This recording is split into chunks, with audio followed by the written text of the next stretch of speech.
Oh, we in the stew, baby. What is going on with everybody? Man, it feels like it's been a long time since we've been in the stew. I don't know why. It just feels like a long time. It is so good to see everybody. Man, I want to get into a deep one tonight. I do. And first off, she doesn't even know my shout her out. But if you guys have seen, hold on, let me pull it up first. Okay, so Keely made this. I was gonna share it, but obviously she made it. I know she wasn't trying to get any attention for it. She made this, and let me tell you something. This rocked my world. So this is where this all started, and I'm gonna explain to you the train of thought that created the show tonight. So give me 1 second. Okay, here it is. This rocked my world. I don't even know if she's here right now, but I'm sure she is. She made this picture right here. Okay, I'm gonna let you guys look at it for a second. And it took my breath away. I don't even know how to explain it. The picture, at first, when I first saw it, I was like, wow, like, why does that feel like it's not real? Why does that feel like that's not even like that's a whole, I don't know how to explain it. I don't know how to explain it. And so it all started from there. All these thoughts, all these things, but it's like the sweetest picture I've ever seen. And just to be with them even in a fake picture like that. And it's not that I don't have real ones, but you know what I'm saying? Like it opened up a whole thought. So last night I'm praying and I'm just asking, like, because I've never been a why God person. I don't know about you guys. I don't think there's anything wrong with asking God questions, but I've never been a why God person, meaning I don't ask God a lot of times, like, why me or whatever the case is. But I did start to kind of rabbit hole a little bit in my own thoughts.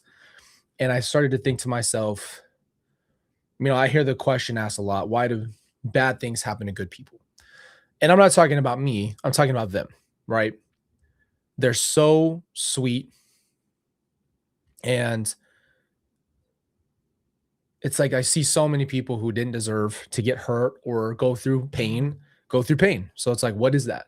And you see people who we know. You guys want to see the picture a little bit longer? I want to ask her just if she's okay with me posting this, but I want you to see it. It rocked my world, man. Like, if even looking at it right now, it just doesn't, I don't know how to explain how it doesn't feel like real life. Like, it's almost like I'm looking at a parallel universe. I don't know how to explain it. So it hit me. It just did. And it just got me on this, like I think about, okay, everybody who was more innocent and kind and sweet is gone, but all the evil ones, had their day. And I started to think a little bit more about, like, okay, whose world is this? It's not God's. It is God's, but it's also been given over for Satan to kind of rule over. And you know what I think I finally got to right last night, that I've always known, but it made me feel like I'm finally ready to explain to everybody else. I think we have a misconception that God and the devil are equals. We have this idea because of media. If you actually think about it, there's always the devil and the angel as their equals. And then you have the idea that the devil's down there with a pitchfork in hell, sifting you through. I don't think we realize that at the end of all things, the devil goes up into hell. He's not going to be celebrating or dancing or having fun in hell. He's going to go to eternal hell himself. So there's no ruler over hell, and there's no equal to God. Satan is not even on the same level. And so that kind of started the thought process of all these different things. And for the first time, I'm gonna get emotional because it's just real. For the first time, I kind of did think, why? Just why did this have to happen? Like, I would have much rather, and I'm grateful for my life. I'm not ungrateful. Sometimes I just obviously wish I could have been like the one, like, in their place, And I think I wrote that when I went to the fence, and I wrote it I wrote 2 different big posters for them. And I just was like, I wish we could switch places. I wish I could have been the one that had to suffer through that, and that you could have had a life because you were so young and you didn't get a chance. And so then it started me on a thought process of free will. And it's so interesting because we forget sometimes that circumstances are not always caused or affected by God. Sometimes we just make choices and there's consequences to our actions. And what happens a lot of times is that the circumstances are so hard that our questions are just like, why is this happening to me? Why would you allow this to happen in my life? I don't feel like I'm strong enough for this. I'm not prepared for this. I can't do this. It's all the negative thoughts, right? And I think what happens next is we have to sit with ourselves for a second and ask ourselves, are we truly being punished in life? Or are sometimes we just in a circumstance that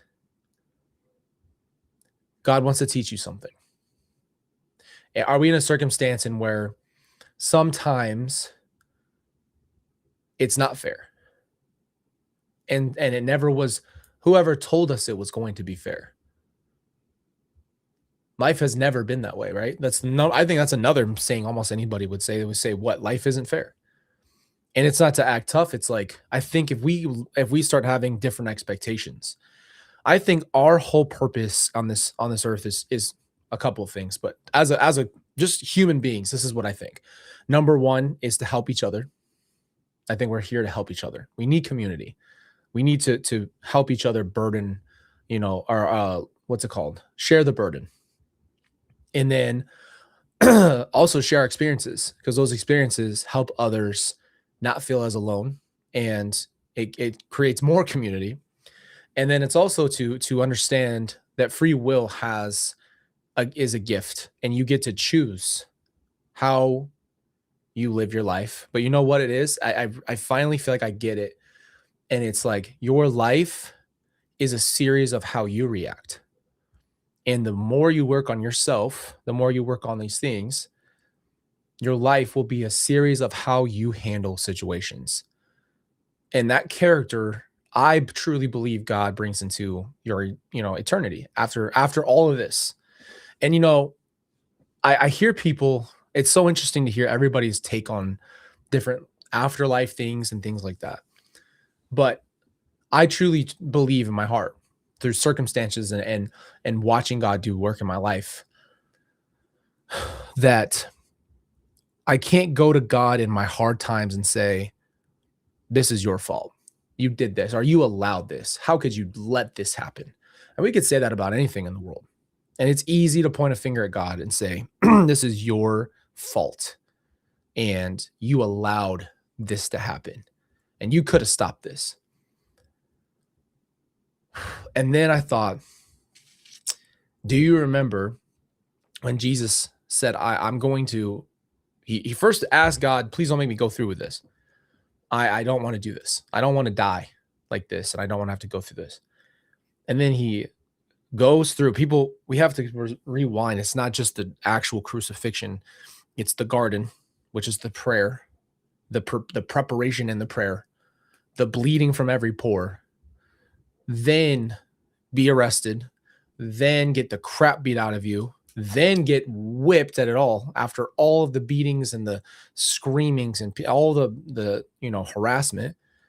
And then you get thrown in front of another guy and he judges you to just get up out of there and just says, yeah, just do it, because I don't want anything to do with this. Just take care of it.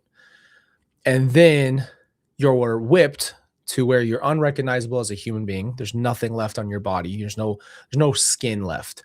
Right. I mean, is as graphic as I don't think we have. I don't know if there's a rating in where it would allow for you to make a film that everybody could see that would actually depict the brutality of what Jesus suffered, and then allow yourself to be killed. And in the moment in where somebody is killing you, you say, just forgive them because they don't know what they're doing. And I know that a lot of people debate Jesus and God and this and that. And it's like, it's so crazy to me because I grew up believing without a shadow of a doubt.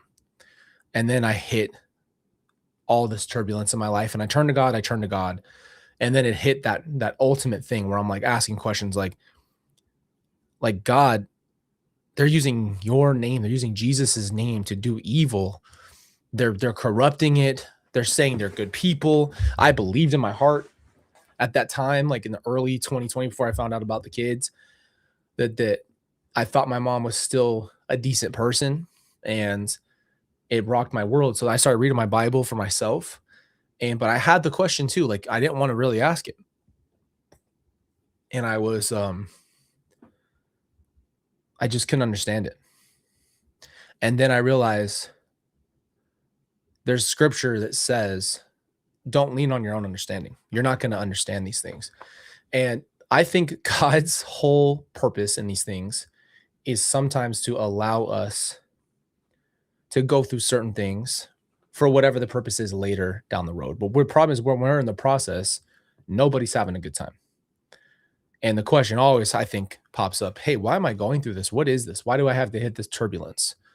And it doesn't make sense to us. And then God doesn't answer a lot of prayers with what we want is the simple answer. Okay. If you pray and you say, why am I going through this? And he goes, well, in 6 months, you're going to need to be able to help this person. And I'm preparing you. And you might well go, I'm not doing that because I don't want to have to go through all this just to help that one person. That's too much work. I'm not going to suffer so that way I can help someone else. I'm not going to do that. So I do believe God passes all of our understanding. So that's number one. But number two, why are we allowed to suffer if that's the case? And I've come to a place of suffering is necessary. And nobody wants to hear that. And I'm saying it doesn't feel good either. I do believe that trauma is real, and I think it's very, very prevalent. And I think God's understanding of every person perfectly. And I think that he gets how you feel. And I think he understands your emotions. I think he understands the complexity of your mind and the questions you ask. There's a moment where Job, I don't know if you guys know this, Job is something known, but not like, I don't know. I don't hear everybody talk about him, but it's who Lori, by the way, constantly compared herself to. But Job was a faithful person who God allowed Satan to test. And sometimes I'm reading this and I'm like, this doesn't make sense to me either. I don't get it. There's no logic here. But yeah, I'm not God. So sometimes I have to say logical brain sometimes can stop your faith brain, because because you don't understand it doesn't mean it doesn't make sense, right? Especially when it comes to something that's so unbelievably big as God. We can't conceptualize anything that God understands. And he goes through this hell and he loses everything that he had. He had a great life and he was set up and he allows his whole life to shatter.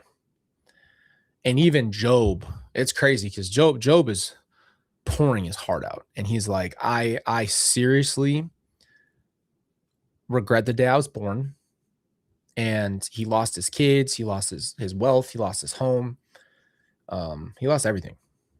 And then he lost his health because he gets, I think it's like a really bad, whatever it was. I don't know. I want to call it a rash. It was something horrible on his skin. And his friends come around. They're like, you must have sinned. You must be a bad person because you're having all these issues. And that's it right there. We have a math equation in our heads that if something bad happens, you're cursed. You did something wrong. You deserve it.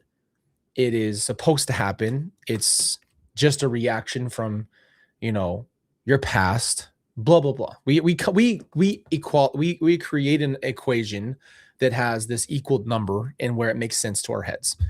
And sometimes it has nothing to do with you. It has nothing to do with you.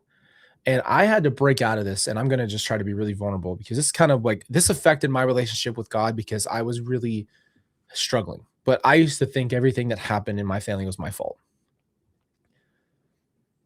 And I grew up feeling like everything was my responsibility. And I also felt like everything was my fault. And so I felt like I upset my mom so much in her life that she caused her to go down the rabbit hole and lose her mind slowly. And then finally she fully lost it, right? So almost in a way, I was taking responsibility for her fault. And the reality was that was never the case. But I carried that burden on a deep level. I mean, the kind of level that affects you in every way possible. just always in the back of my mind, like, yep, this was your fault. You did this. This is you. If you would have been a better kid, or if you would have paid more attention to your mom and her, religion. And at the time, I wasn't strong enough to tell people on the internet, like read a comment and not take it like so to heart, right? Like in my mind, I'm like, if someone says you should have paid attention, how'd you not notice? I was like, you're right. I should have noticed. I should have paid attention to Lori. Maybe I could have prevented this, or maybe, I could have stopped this, and maybe I could have. It's like, what? When did God ever put that burden on me? Never. It was never my fault. And that is why I subconsciously loved the scene. I always forget the movie. Why does it always bleed my mind the second I try to tell it to you guys? The Robin Williams movie, Good Will Hunting. And he goes, it's not your fault. Because everything is not your fault. Everything is not a punishment from God. Everything is not what you assume it is. And we ask the question, God, why am I going through this? Why would you allow this? Why did I lose that person that I always thought would be in my life? Why did I lose my best friend in this way? Why did I lose my family member? Why did I lose my girlfriend? Why did I lose my boyfriend? Everybody asks these questions in the moment because you don't understand what's happening in the time.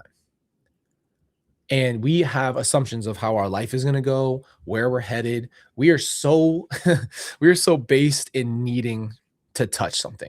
We just need the tangible, like, security.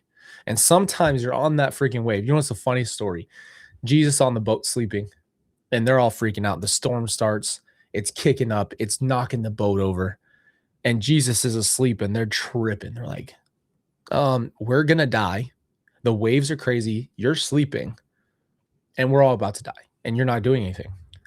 And they finally wake him up. They're like, hey, I'm pretty sure the boat's going to capsize. Like, something's going to happen. And he stood up and he calmed the storm. And every time, I'm always feel like I'm that disciple caught with my foot in my mouth in that moment. Like, man, like, some things aren't about answers. Some things are about faith. And I always question, I'm like, God, why is everything this this leading position of like learning? Why does everything have to be like process, go through pain, process more, accept your situation for what it is, but keep having to sometimes fight through the process? What is that? Like, what are you trying to do? And then every time I go back on situations I've been in before, I realize how much I've changed. And I think to myself, it's unbelievable. It's night and day in what I've learned, how I've grown, the way God matured my mind and helped me understand. And it's not like I have a perfect understanding, but the more and more, older I get in certain circumstances, I would do so many things over very differently. And so that's where I'm like, wow, it's all about, if I pass on my knowledge that I've learned, I can help the next person. But it always comes back to that moment when you're in it, you're in the hole, you're in the trenches. I just feel like God wants you to lean on him in a way that passes your understanding. It passes your ability to comprehend. It passes your ability to tangibly want an answer. And that's what we want. We've talked about this before. I think we're storybook people. We need beginnings and middles and ends, and we need things to tie up like a bow at the end. We need movies to work that way. Our day works that way. That's how we're wired. God made us that way. He knew that. He knew that we would be that way. But what is faith if not the idea that if I do something, there is no guarantee that it will work? I have faith right now that this chair is not going to break. I'm sitting on it. I have faith, though, that it's not going to break on me, because it could. I'm just assuming that it's going to withstand my weight. I have more faith in this chair sometimes to hold my weight than I do God. It's crazy. That's a crazy statement. Like, to think that I have more faith sometimes, thinking I have more faith in myself because I can give myself an answer, or I can produce something in the moment that makes more sense to me because I can conceptualize something I make up. I have more faith in my own ability to come up with an answer to something that I don't have an answer to, because it feels better, rather than just sometimes wait on God. And it's never on your timing. Let me just put it out there. You're never going to get the timing you think that you want. Sometimes God does things in a way that are miracles. And sometimes he shows up in a different timing, but I've learned a lot about him. And I think it's always about the growth. And I think it's always about, I did put the chair together and it's fine. It's not going to break. But I have more faith in this chair sometimes than I do God.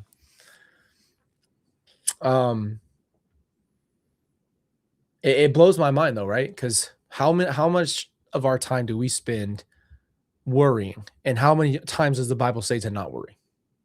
And it's like, God, how can I not worry?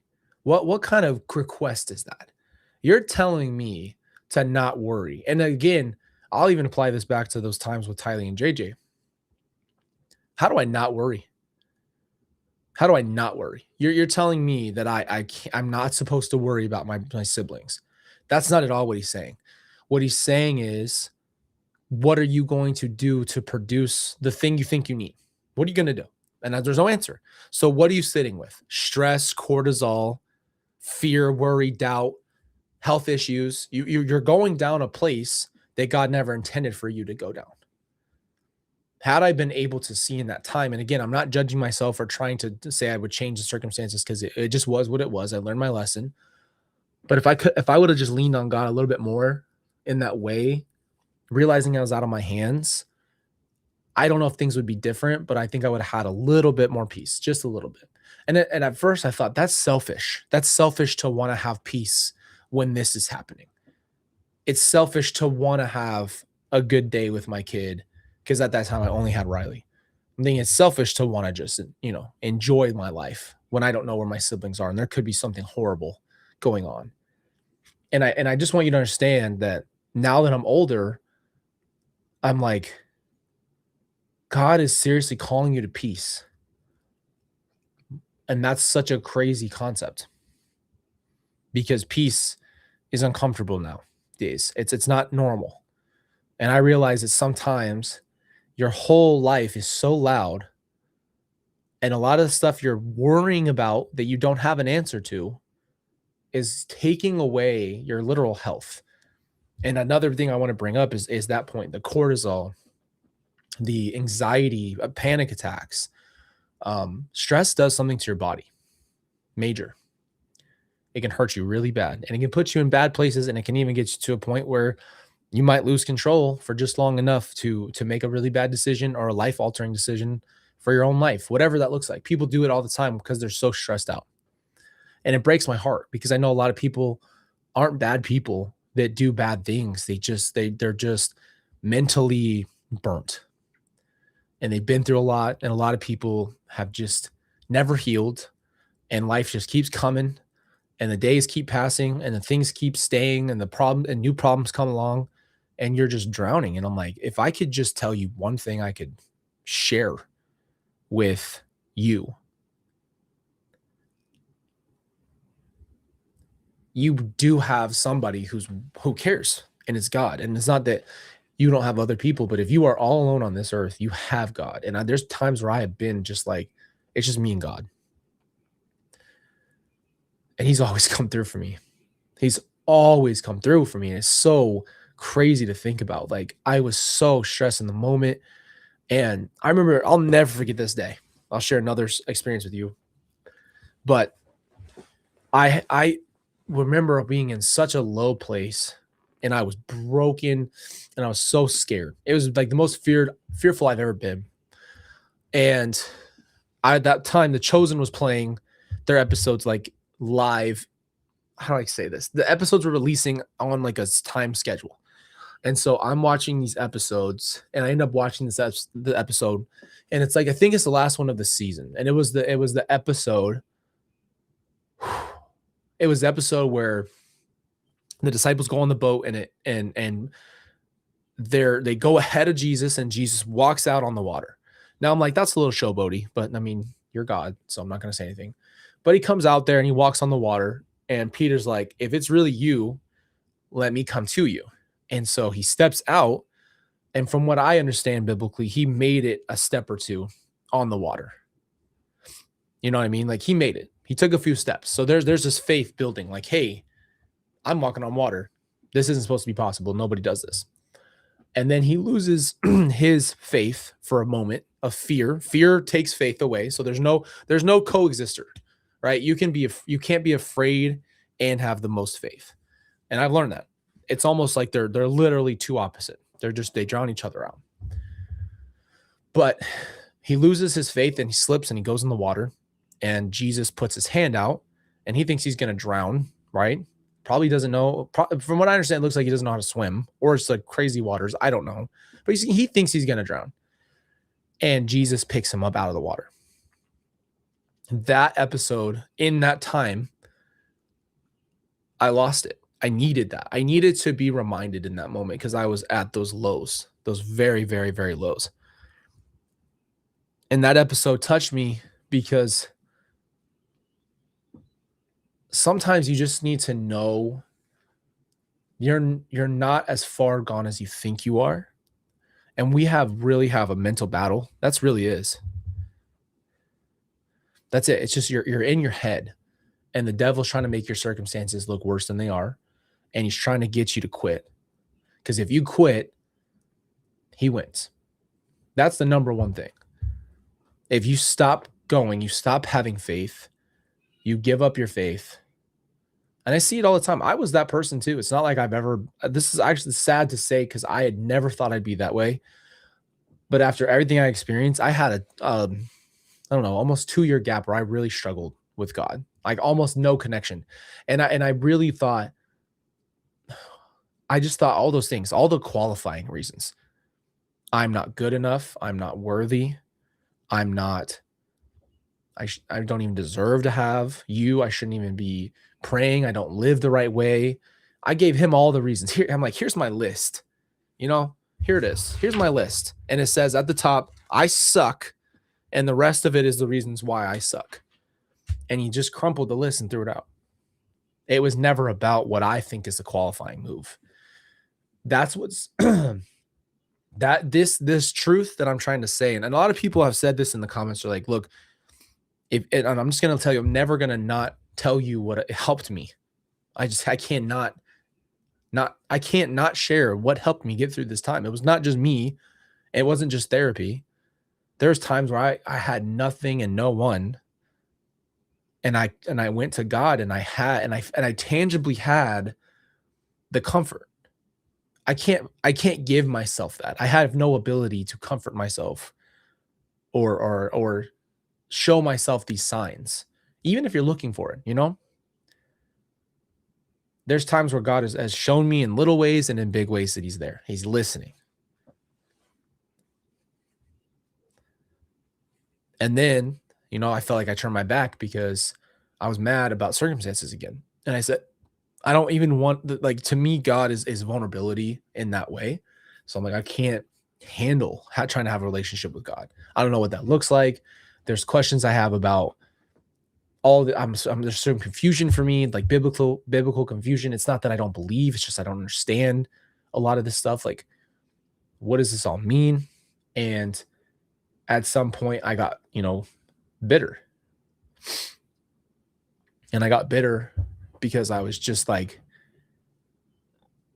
I kept saying, why, how many hits are you going to make me take? Like, why, who do you think I am? I get an attitude with God sometimes. And sometimes I just need to, I'm just like, what do you want me? What do you want from me? What do you want from me? What do you expect from me? I'm a human being. I'm going through all these things. It's all, a lot of it's public. It's all out there. It's just like the world can see this mess. And it's disturbing. And it's, you got two sides of the coin. You have people who were killed, and then you have the killers in your family. And it's just unexplainable. And I'm like, I just don't know why. I kept telling God, I'm like, I don't know why you think I can handle this. I don't know what you expect from me. I don't have that ability. And then I always think about, Philippians 4:13, which is always misunderstood, by the way. which says, I can do all things through Christ who gives me strength. And it's interesting because most people take that first part. They love that first part. I can do all things. Right. But the second part reinforces the first part a lot. Meaning Christ gives me the strength to get through all things. And when I go back, I always think, God got me through that. He did. Because I wanted to leave. I was ready to check out. I'm just trying to be really honest with you guys. I wanted to check out. There was no, hey, power through this, motivation, be strong, brother. You got it. You can make it. It's like, no, F this. I'm out. This is more pain than I think is even possible to overcome. So I'm gonna leave. And it was selfish. It was selfish. And I'm not putting judgment on anybody who's ever done that or had someone do that. I want you to know I understand why. I genuinely do understand why. But I was only thinking about myself in the moment. And I feel like a lot of what stopped me was the thought that I would be putting my kids through a life of pain because I couldn't complete the season of pain. And that was on the scale for me. And the season of pain it was horrible. It was the worst thing ever. And it felt like it never stopped. It was no break, right? There's no middle ground. There's no, oh yeah, I'm going to rest for a little bit. We're going to pick back up for next season. It was just go and just deal. Just figure it out as you go. And that's when I realized, the world is reactive. So life comes at you. Our responses are all we have because you can't control everything. You can only really, truly control yourself and how you react, how you think, how you feel. And you can ask a lot of questions. And I learned that. I didn't used to ask questions. I was very timid when it came to asking God anything. I want to encourage anybody who has any curiosity, ask a lot of questions. How else would you find anything out? I don't love the idea, and this is a religious idea, and I'm just going to say it here because it pisses me off, to just listen and obey. What the hell does that mean? It doesn't mean anything. If I don't even know what I'm obeying, then my heart's not even in that. That's just an order, right? And it's like submissiveness, like we talked about, is something that is also not a beaten to submission, but to truly position your heart for submission is way more valuable, right? And I feel like that's what changes you, is that you truly change the posture of your heart. That's what matters. You know what I mean? Yeah, I was not about to, brother. And I can truly tell you I was not about to do it. I was ready to say, yep, I don't have it. I'm not the one. So I'm not going to, I was like, I'm telling God, I'm not the one. I'm not the one to be able to put up for this. It's not supposed to be this hard. It's not supposed to be this bad. I'm not supposed to be this lonely. I'm not supposed to deal with all this stuff, and it's just like piled up. And yeah, I hate that. You're never dumb. I think you should ask tons of questions. That's the only way we learn. And I grew up with that timidness in school. I didn't want to ask questions in math class because I was so far behind in math. It was really hard for me to conceptualize math. And I just didn't want to ask the questions. And so like I take the test, I don't know what I'm doing. Straight up. I'm like, I did not understand the lesson. And now we're taking a test on the lesson and I didn't understand the lesson. And so I pretty much put myself in a position to be more confused and then more frustrated with my own self. If we don't ask a million questions, like a child, what do children do? My kids ask me all the time crazy stuff. Well, how does a washing machine work? How does this work? And sometimes I don't have the answer. So I'll be honest with you. I'm asking Google or ChatGPT. Somebody tell me something. But I try to help teach them because they should ask questions. And when you crush curiosity and you just make it obeying, that's rulership over. And the problem is you have free will. So those two things don't coincide because there's going to be people who go to heaven and say, God, I preached in your name. I did all these things. I did miracles in your name. And he's like, yeah, but I was never with you. My heart was never with you. You acted right. You did the checklist, but you never had me. And the thing is, it's called relationship for a reason. And I grew up never having a true relationship. I looked at God as a distant, faraway God on his throne who looks down and just kind of watches you. I don't even know how, because I can't conceptualize that, to be honest with you. But like, I never realized what Jesus was talking about is a relationship. To have a relationship with God changes everything about religion. What you're understanding, what you're reading, what you're learning, it all goes into a reality. And that's what this thing is. I'm just going to be super candid with you. That's what's so hard about conceptualizing Lori. We're not the same. For all of you people who go out there, oh, apple doesn't fall far from the tree, you can get on with that. We're not the same. Just because she said the name Jesus doesn't mean she was worshiping Jesus. That's the thing. I learned that. I learned that you can just say things about Jesus. You can use his name in vain. You can do whatever. And even Jesus himself allows it to a certain extent. And I think it strengthened my faith more.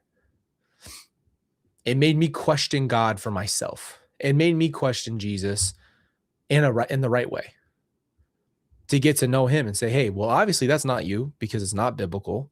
It doesn't make any sense. It doesn't add up. The Bible doesn't say that. She's saying that she saw you in person. She's trying to witness that she saw you and has a relationship with you past what I have. And yet here she is breaking every commandment, breaking every rule of the Bible, breaking all of the entire everything you set up in the world. So how in the world are both things possible? They're not, right?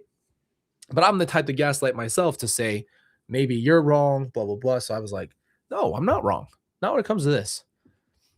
My heart was so clear on that, because I went searching for God on my own without any church, without anybody telling me to do it. I actually started crazy enough. I started because I wanted to read the book of Revelation to try to understand what the hell she was talking about. That's where it all started. And I was watching videos, and I'm like, this is like a cipher. Like, I don't understand. Like, some of the stuff makes no sense. And so I wrote notes down, and I was reading it, and I was listening to it. And then I was, researching it. And the problem is there's a lot of contradictory things, but I realized at the end of the day, it's obviously there for a reason, because there's important information in it. And sometimes the Bible is not just like how God is. It's not just right to consumer. You don't just get the answer to your front door. And I'm always like, well, I think people who don't understand God feel that way. Well, why is it a cipher? Why isn't it this? I don't know. I don't have that answer for you. I do know that every time I look back in my life, though, God taught me something, and I might not have realized it in the time. But now I realize what it is, and I learned the lesson by looking back at the circumstances. Right? Because there's so many times I qualify and disqualify, or come up with answers, equal the answer, this equals this. It's just like, what is that? What is that whole thing about? So I think what I wanted to address tonight is, I don't even think it's wrong to ask God why. Because I did. I think I thought it was wrong to question God.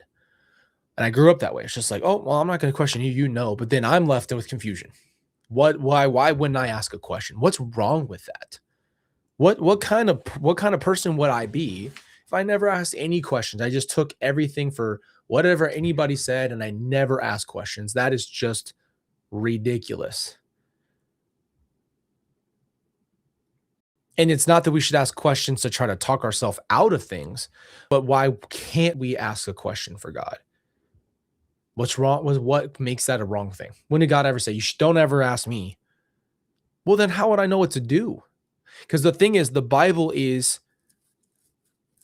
such an amazing thing, because it's alive, because it speaks to you in different ways, but also it transcends time, because it was written over such a period of time. And sometimes when you go looking for answers, that's how you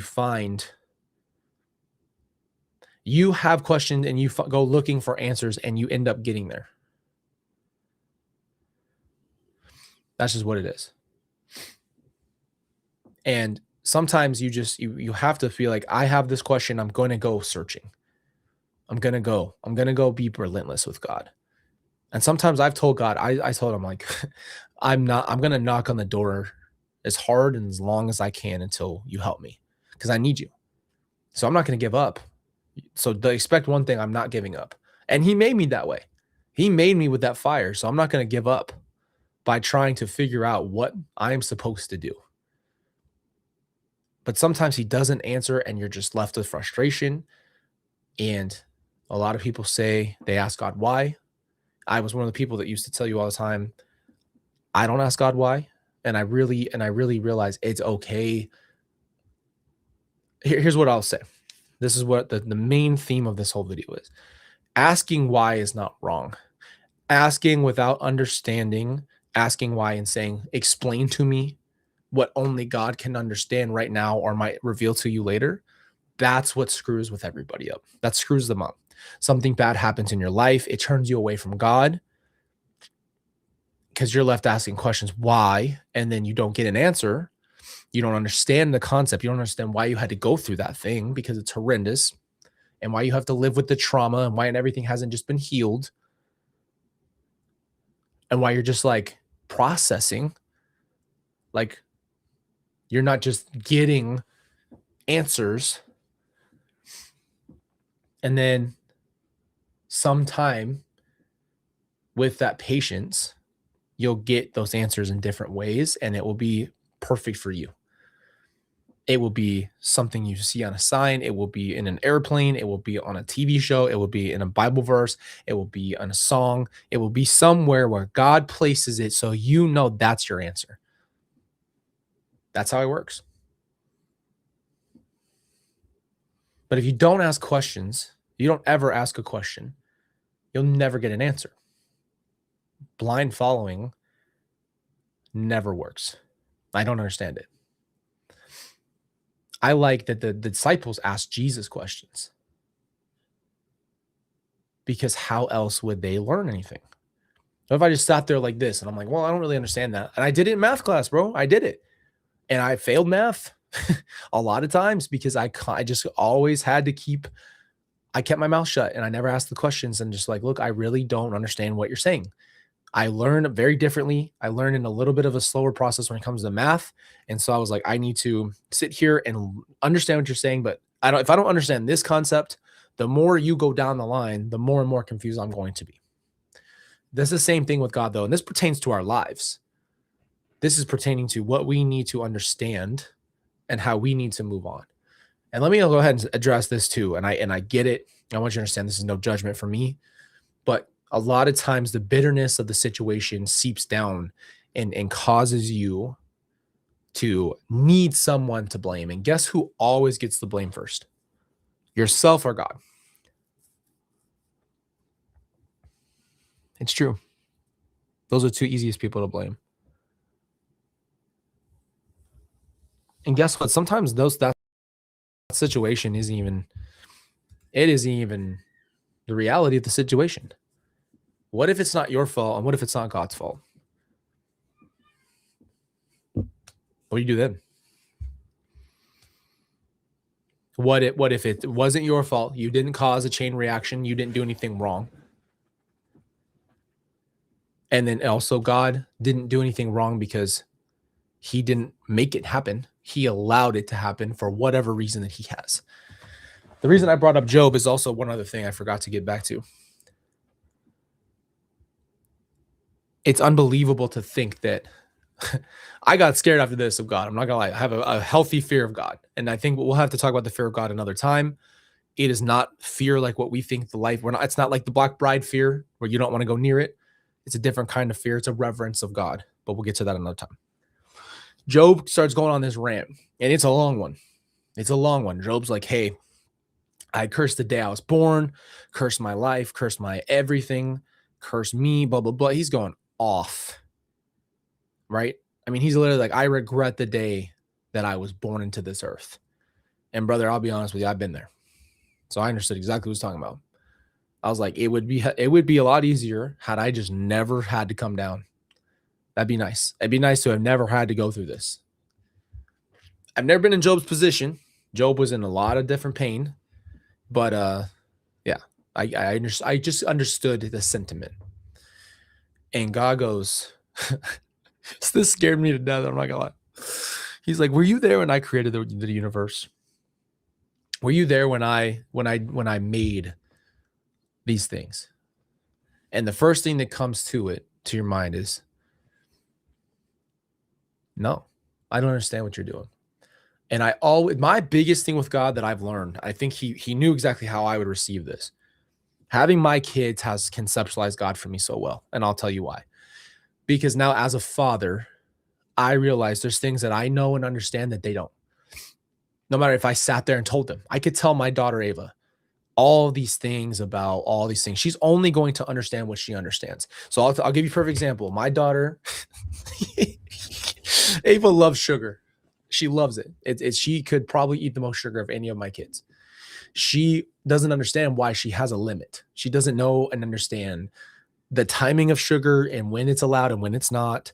And so I can sit there and explain and say, honey, you can't have popsicles and ice cream and all this stuff. We can have one thing, and it can be either, after our lunch when we had some good stuff and put some good food in our tummy. And she can't understand it because in her mind, she wants that ice cream. She wants a popsicle. And in her brain, she cannot comprehend why she can't have it. So all she feels is her feelings, which are valid feelings, because guess what? She doesn't know that there's really another option there. She thinks like, why are you stopping me from enjoying something? Right. I'm assuming what she's thinking. As a father, though, who's older, who has a different perspective, who understands that too much sugar can hurt her stomach, can do a lot of other negative things, I understand that giving her too much sugar is not good for her. So it is simple as my perspective as a father is different than what my child's perspective is. Your perspective in your situation is very different than what God's perspective over you. And once you start looking at that in that way, there's a trust there. But guess what? I didn't really have that dad that I trusted like that. I love my dad, Charles, with all my heart. But we didn't have the father-son relationship that even I have with my kids. And I get it. He was my stepdad. He was never really put in a position where he could truly, I don't know if he was allowed to have that position. I don't know. The closest we ever were is when I was an adult. And I cherish that time that we had because that's when I felt more like a son and father relationship. But up until that point, I think we just had a different kind of relationship, right? But understanding that if you look at a father figure in your life, there's a trust in that father. And not a lot of us, I don't know, a lot of you guys have had fathers, but it's become more of a rarity. I don't understand what's going on, but there's a lot more people who have not had a father or did not have a good father. A good father, in my personal opinion, and what I feel like I've read biblically, is a father of love, kindness, softness, sternness, who's a leader, who understands how to guide, not tell you what to do. And I've learned that I do that to my kids all the time. I don't ever just want my kids. I don't answer a lot of my kids' questions. And I watch my kids figure things out by giving them just enough. And I watch them light up when they figure it out. My oldest, she's 7, and she comes to me all the time. She's very question oriented. And I've been trying to show her that I've been trying to show her how smart she is. And I've been trying to show her how good at things she is. She can easily figure it out. And I want her to have a confidence in herself that she has the ability to sit there and say, I can do this. I can. All I need to do is calm my brain down and I'm going to be able to figure this out. And I have a guide. I have my dad right there. So she has that safety to learn without having the pressure of doing it by herself. That is what I see God doing in a lot of our lives. He doesn't give you the answer. He doesn't. And if I'm helping my daughter with her homework, I don't want to just fill out the answers for her. She won't learn. So think about it from a father perspective rather than a God perspective, because God is your father. And that's the difference between relationship and religion. A deity that's far away, that's floating in the air, who is too distant to you, and then a deity that's God, who's the father, and a father's love for a child is intangible. Like there's nothing you can do to separate yourself from that, right? And David talks about that. David talks about, I can never go too high to be away from you. There's nowhere there's no depth I can go to. That's what it is. The point is, a father, you need to view the father relationship there, because it will change the way that you approach God. And I think there's a reverence in still understanding the sovereignty of God, that he's not your homie, but that he's your, he's your God, but also understanding that relationship that you can't have, because making God unapproachable in a religion is what's going to keep a lot of people away from him. Right? He's not touchable. He's almost like this, like how we view celebrities. Like you're real, but you're not really real. You're like there, but I've never seen you in real life, and you're just kind of like this thing I know about, but I don't know you. So like, I don't have a relationship with you, but I know you, right? It's like how we view that. Like you've never met that celebrity, but they exist. It's kind of like that, it's a concept. And like, rather than that, you can't have a relationship with a concept. You can't have a relationship with God that is tangible if you do not view him as a tangible, real, accessible God. And we're putting all these freaking crap, all these walls up, all this religion, all this bull crap that keeps people from thinking, I can't go to God, can't go to God, can't go to God. That's the biggest lie on the planet Earth. Who told you that? Who told you that you're too far from God? The devil. Because that dude's too far, right? That dude's all pissed off. So he's trying to cause havoc. He's supposed to be in a box in Antarctica. Why don't you go back to your box? Lori folded you and put you in Antarctica. So go back. Go deal with your crap. That dude's gone. So an unsaved angel who defied in the presence of God, defied the divinity of God, gets his crap thrown out of heaven, and now he's trying to get everybody to go down with him because that dude's mad. But if you look at people who are bitter in the world, they do the same freaking thing. Do you think that's a coincidence? People who are bitter don't like happy people. They don't want you to be happy. They don't want you to be good. They want you to be bitter like them. So it just shows you that when you're feeling those things, you're not in the place you're supposed to be. You know what I mean? That's all I'll say. You're not in the place you're supposed to be. God really does want peace for his people. He does. It doesn't work out the way we think. Imagine, okay, I'm going to give you one last thing that I always think back to. Imagine you're led out of Egypt. You had been, I don't know if YouTube's going to get mad about me saying the word, so I'm not going to say it, but Moses leads the people out of Egypt, okay? He gets them out of there by God's literal movement. He moves everybody out of there. Millions of people get out of their horrible conditions. You see the sea get split down the middle. You get across. You're supposed to go and be in the Holy Land. Everybody gets undressed and starts dancing around a cow while you're up on the mountain, and everything goes to heck. So God basically has to teach you a little bit more. But then it's like, well, what are we going to do for food and water? There's nothing out here. This is the desert. Imagine the faith it would take to know I don't have food tangible right here. But when I wake up in the morning, there's going to be something out there. Can you imagine that? Not having water, not having access to it, none of that. But God's like, I'm going to put manna on the floor. I'm going to put it out there. You're going to wake up. There's going to be something out there for you. It's not what you're thinking. It's not what you asked for in your brain, but it's there and it works. But we try to create and conceptualize and do things with our brains, and it cuts the understanding of God. How about Moses hitting a rock and water coming out of that? Doesn't make sense to me, but I believe it. And the reason I believe it is because God's done it in my life. That's the thing. You have to have an understanding for you as well. And that's where questions come in, and that's where you asking and praying will show you those things. But I paid a lot of prices to get there. I had to go. I saw a lot of things. I made a lot of mistakes myself. I'm still making mistakes. You know what I mean? Like there's lessons. There's lessons and there's learning, and that's what life is. But God wants to get you through all that. And once you realize the relationship that everybody's talking about, that when you hear the word relationship, in my mind is to conceptualize of God being a father.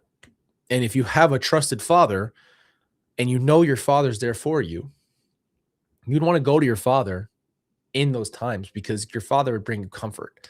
But if you look at God as that distant, far away, can't help you, doesn't hear your prayers, hates you, you're a sinner, whatever, pushes you off, you're never going to be able to fall into a relationship where you can be happy, be trusted, and trust in him that his timing is not what your timing is.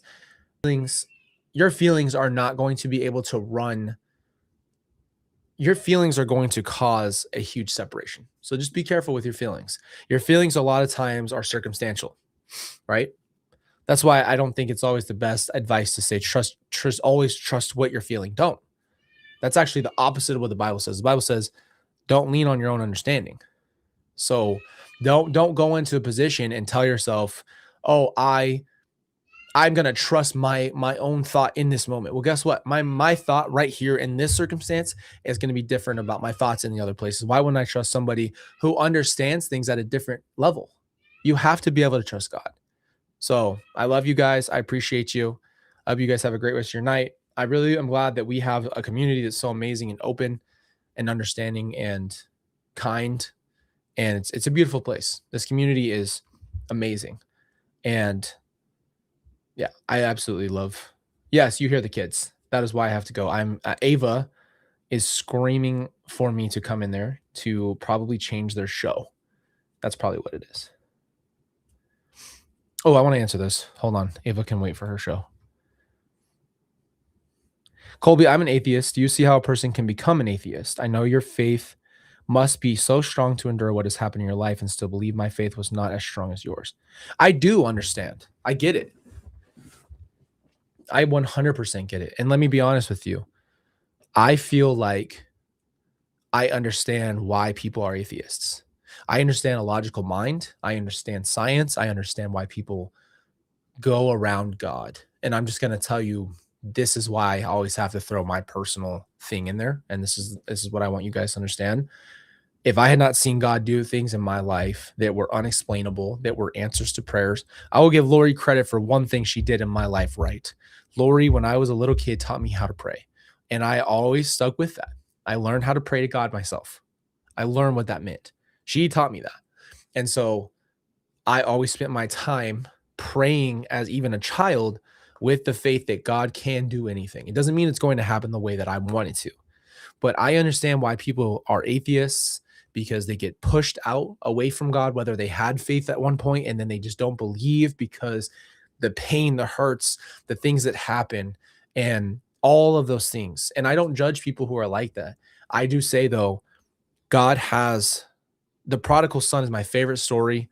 Well, I guess it was one of my favorite stories in the Bible. The prodigal son is simply somebody who leaves God, who goes away, does all the things that we think would disqualify you from being in the house, pulls you and pushes you away from everything. You're filthy, you're dirty, you've done it all wrong. You've done everything wrong. You take every choice you could possibly make wrong, and the prodigal son went out and he did it. He said, I'm going to Vegas, I'm doing it all. Okay, Scarface, he's on it. He comes back to his house expecting to be shamed because of his decisions, expecting to be looked at as a dirty, get out of here person. And his father, this is why this story is important with the father. His father pulls him in, loves him, dresses him, clothes him, puts a ring on his finger, and celebrates him and throws a party that his son's home. He didn't care that his son went out and blew the money. He didn't care that his son went out and did those things, because once he made the return, which was his physical act of walking back to God, okay, metaphorically, but walking back to his father's, knowing that he's going to be looked at in a certain way in his own mind, but he knew that his circumstances he was in were worse than what he would possibly face at home. He was willing to become a servant for his father because his father was rich. He's like, I don't care what I do. Anything that I do for my father's home is better than what I'm going with throughout here. And so he goes back to his father with his mind thinking, I'm disqualified. I can't make it. And his father pulls him in the house and celebrates him, the opposite reaction of what anybody would think. And he asks, why are you doing that? His brother is pissed. His brother never left. His brother stayed faithful. His brother said, I never left you. I've served you. Why are you celebrating my brother? He went out and became, did all the wrong things. And the father says, my son's home. That's the reason I'm celebrating. It's the same thing with us. It's that simple. It's that simple. The love that God has for you transcends our understanding and our conceptual mind. And trust me, I felt like the most unlovable human being at one point. I really did. I just thought, you know what? You are the common denominator. Stuff bad happens around you. You're the center of that evil. There's something wrong with you because the things around you go to hell, right? That's just how I thought.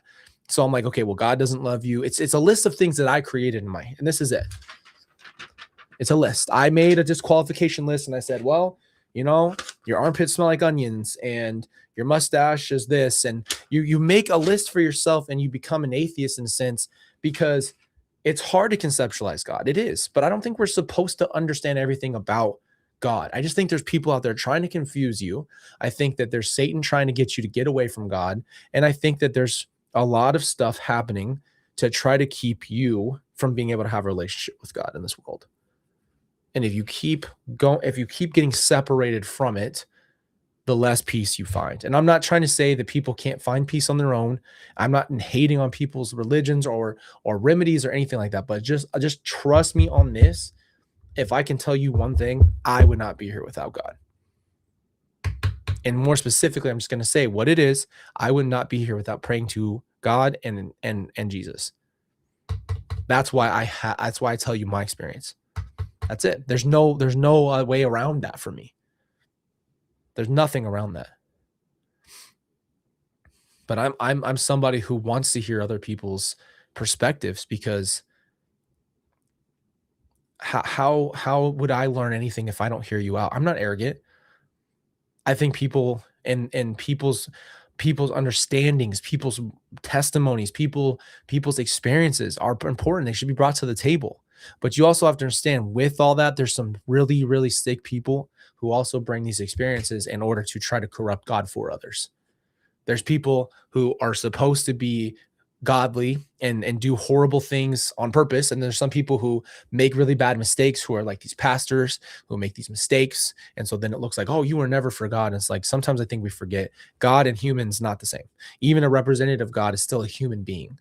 Prophets in the Bible, they were human beings. They were not God himself. So someone making a mistake and someone representing God obviously should be doing better, but they are still human and subjected to mistakes. God is different. That's the problem. Sometimes we position ourselves to believe that a person, like a lot of people I hear are, for their pastor, they're just locked in on their pastor. And I'm like, your pastor is supposed to point you to God. It's draw and point, not draw and point at yourself. It shouldn't be that way. You're not supposed to try to get people to love you. You're supposed to get people to love God, to understand God, to conceptualize God for themselves. It's not a popularity contest. Let me tell you something. If you take off in your private jet after your sermon, I think we got a problem. My personal opinion. Not saying money's evil. I'm just saying, are you doing it for money? Are you doing it for God? Are you? And that's the point. You have to look at people. You have to look at their intentions behind why they're saying what they're saying. At the end of the day, it's more important than anything that you find personal relationship. And that's where the encouragement has to come in, is that no matter what anybody does for you, you have to find it for yourself. And I've had a ton of religious hurt. I've had bad experiences. I told you guys I ended up tied up in a pretty much a Christian cult, right? I trusted this woman to try to like help me with all these questions that I had because I was confused because I had left the LDS church.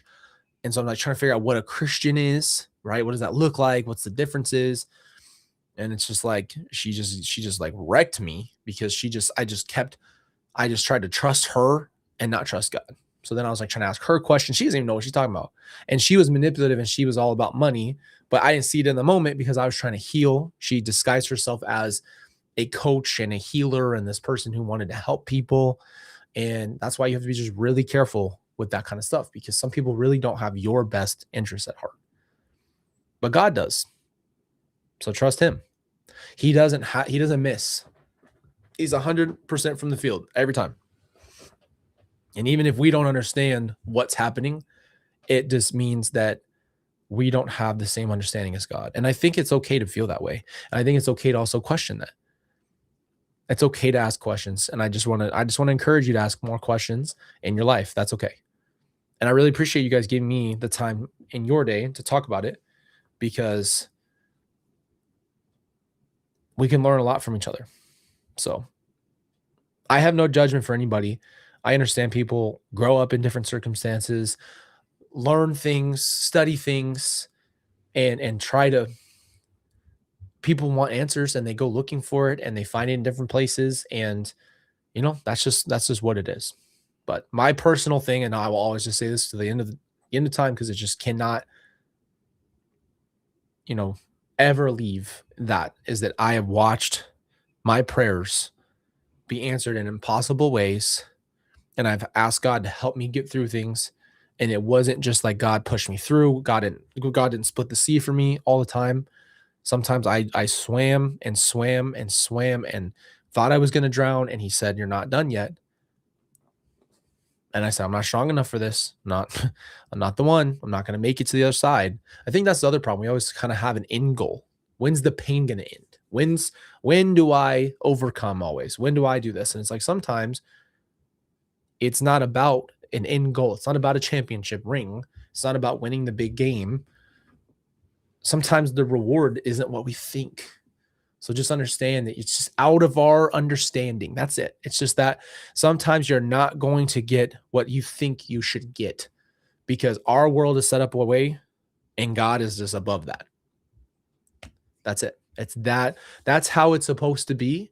And again, just like how Ava doesn't understand that she can't have candy and ice cream and sugar all day, is because I understand something she doesn't. So again, that's all I want you guys to think of it like. So love you guys. I'm gonna go check on the kids. I appreciate you. Thank you for being patient for not doing a live. We'll have another show very soon. I'll let you know what that is. Love you guys, man. Have a great night.